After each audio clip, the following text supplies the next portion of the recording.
Hi friends, welcome back to our channel VJ kitchen masala. ఇదేంటి no fire no ఘీ ఇంకా no flora అని title చూసే కదా క్లిక్ చేసి ఉంటారు. 100% అవునండి.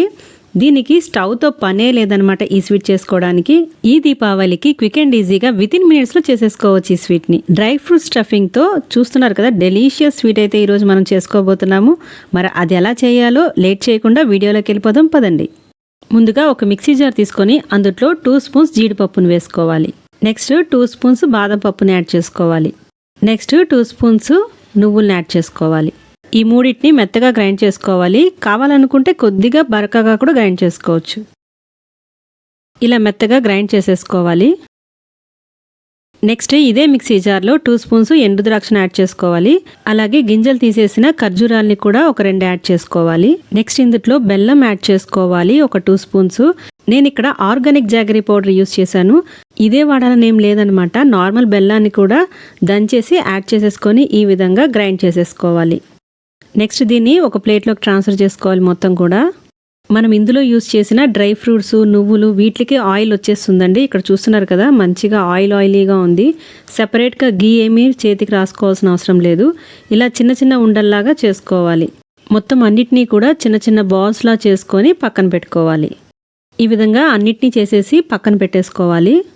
నెక్స్ట్ ఇంకొక మిక్సీ జార్ తీసుకొని అందులో 1 కప్ మిల్క్ పౌడర్ యాడ్ చేసుకోవాలి. నెక్స్ట్ 1/4 కప్ డెసికేటెడ్ కోకోనట్ అని మనకి మార్కెట్లో అవైలబుల్గా ఉంటుంది, దాన్ని కూడా యాడ్ చేసేసుకోవాలి. అలాగే 1/4 కప్ షుగర్ కూడా యాడ్ చేసుకోవాలి. నెక్స్ట్ ఇందులో ఒక 2 to 3 drops vanilla essence add చేసుకుంటున్నాను. ఇందులో కావాలనుకుంటే ఇలాచీ పౌడర్ని కూడా యాడ్ చేసుకోవచ్చు, వెనిలా ఎసెన్స్ స్కిప్ చేసి. నెక్స్ట్ ఈ మొత్తాన్ని ఫైన్ పౌడర్ లాగా గ్రైండ్ చేసుకోవాలి. ఇక్కడ చూస్తున్నారు కదండి, మనకి చూడటానికి మొత్తం కూడా మిల్క్ పౌడర్ లానే కనిపిస్తుంది. చక్కగా గ్రైండ్ అయిపోయింది. నెక్స్ట్ దీన్ని కూడా ఒక బౌల్లోకి ట్రాన్స్ఫర్ చేసుకొని ఇందులో కొద్దిగా పాలు యాడ్ చేసుకుంటూ కలుపుకోవాలి. దీనికి పాలు ఎక్కువ పట్టదు, చూడండి 1 to 2 స్పూన్సే పడుతుంది. కొద్దిగా యాడ్ చేసుకుంటూ కలుపుకోవాలి. కాకపోతే ఇది పాలు యాడ్ చేయడం వల్ల ఓన్లీ 1 డేనే ఉంటుంది. ఇది అప్పటికప్పుడు కన్జ్యూమ్ చేసేసేయాలన్నమాట, నిల్వ ఉండదు. ఒకవేళ మీకు 3 to 4 డేస్ నిల్వ ఉండేలా చేసుకోవాలనుకుంటే ఇందులో పాలకు బదులు నెయ్యిని కూడా యాడ్ చేసుకోవచ్చు. నెయ్యి ఇక్కడ చూస్తున్నారు కదండి, నేను కొద్దిగా యాడ్ చేసుకుంటూ నేను కలుపుకుంటున్నాను. మొత్తం ఒకేసారి యాడ్ చేస్తే మళ్ళీ జార్ అయిపోతుంది పిండి. ఈ విధంగా మొత్తం బాగా మిక్స్ చేసుకోవాలి. మనకి పిండి అయితే ప్రిపేర్ అయిపోయింది, చూస్తున్నారు కదా. ఇప్పుడు కొద్దిగా పిండిని తీసుకొని దాన్ని వీడియోలో చూపిస్తున్న విధంగా మనం చేసుకోవాలి. చూడండి, ఇలా బాల్స్లా చేసుకొని మనము చేత్తో రౌండ్గా ఒత్తుకోవాలి. మనకి ఇది కూడా చాలా ఆయిలీగా ఉంది. మనం ఇందులో యాడ్ చేసిన డెసికేటెడ్ కోకోనట్ కాబట్టి ఆల్రెడీ అందులోనే ఆయిల్ వచ్చేసింది. సో మనం ప్రత్యేకించి చేతికి ఏమి ఘీ అప్లై చేయాల్సిన అవసరం లేదు.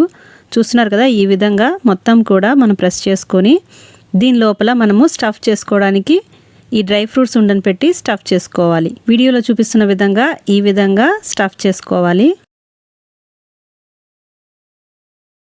మొత్తం కూడా క్లోజ్ చేసుకుంటూ మనము చక్కగా రౌండ్ బాల్ లాగా చేసుకొని దీన్ని మనము కావాల్సిన షేప్తో అయితే చేసుకోవచ్చు. నేను ఇక్కడ కొద్దిగా పైన ప్రెస్ చేసి దూద్ పేడ షేప్లో ఇస్తున్నాను అనమాట. కావాలంటే రౌండ్ బాల్స్లో కూడా చేసుకోవచ్చు, ఎవరి విష్ వాళ్ళది.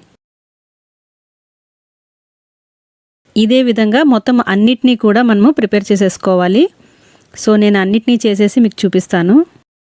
చూస్తున్నారు కదండి, వితిన్ మినిట్స్లోనే మనము స్టవ్వే వెలిగించకుండా, ఎటువంటి పిండి వాడకుండా, నెయ్యి కూడా వాడకుండా ఒక ఇన్స్టెంట్ స్వీట్ని అయితే ఈరోజు చేసేసుకున్నాము. ఇది టేస్ట్ కూడా చాలా బాగుంది. అంతేకాకుండా దీని లోపల డ్రై ఫ్రూట్స్ వాడటం వల్ల అది కూడా హెల్త్కి చాలా మంచిదే. సో ఈ దీపావళికి మీరు తప్పకుండా ఈ స్వీట్ని అయితే ట్రై చేయండి. దివాళీ సందర్భంగా మనం ఆల్రెడీ చాలా స్వీట్స్ అయితే పోస్ట్ చేశాము. ఒక్కసారి ఛానల్లో వెళ్ళి విజిట్ చేసేయండి.